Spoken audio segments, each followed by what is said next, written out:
Hello, friends. Today I am going to discuss the poem That Morning by Ted Hughes.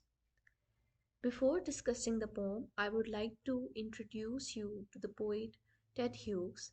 He's a modern poet and he's also known as the animal poet because he depicts nature as a subject of his poetry.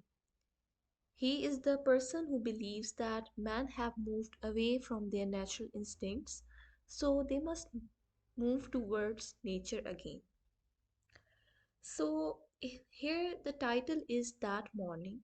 That demonstrates that it is not a regular morning that the poet spends in his town or village.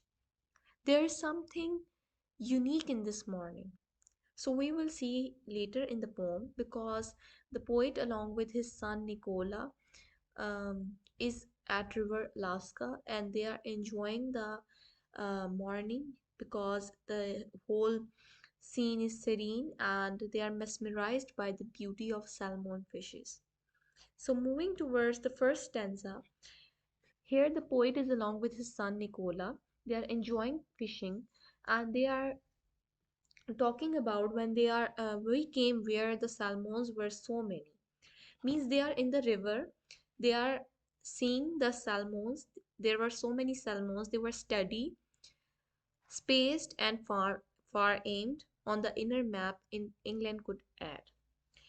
Here he is quite ironic towards England because he believes that England is so small that it can add in the at one space of river Alaska, it can fit at the place where these salmons are enjoying and they are mesmerized.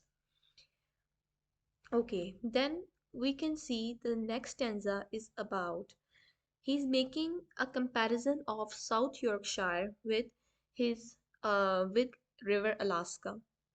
He's talking only the sooty twilight of South Yorkshire, hung with the drumming drift of Lancaster. Here, Lancaster means bombs were used at the time of World War. They result only in chaos and destruction.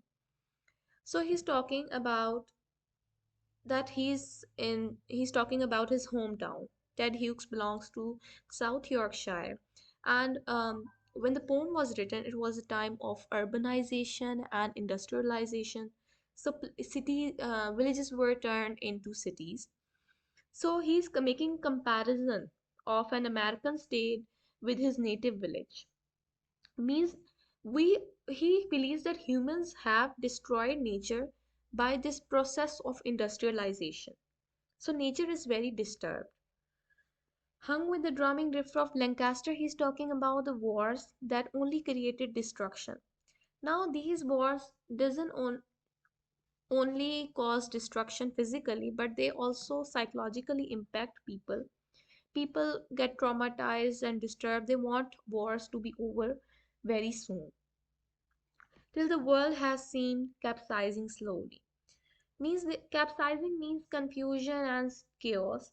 Here, poet is reminding the people about the traumas of war, that um, they are not unable to enjoy this serenity because they are in wars. They are in a very traumatic condition. So the next stanza is about solemn to stand there in the Poland light, waist deep in the wild salmon swaying mast, as from the hand of God there the body. He's discussing about the symmetrical movement of salmons, that they are turning around, they are twisting and rubbing their bodies on each other, and the poet is standing deep in the water. The warm and gentle light of the sun adds beauty to this scene. He believes that this scene is divine. He's as from the hand of God. Means God has created this scene, and this scene is from the divine source that provides him spiritual enlightenment. So he considers that he is discussing about the serenity of Alaska in these lines. In uh, in all these lines, he's discussing about salmons, their beauty, their symmetry, and he's quite ironic towards England. Discussing about the traumas of war and the industrialization that has placed a negative impact on people's life, and He's talking about this beautiful scene that is created by divine source. Thank you so much.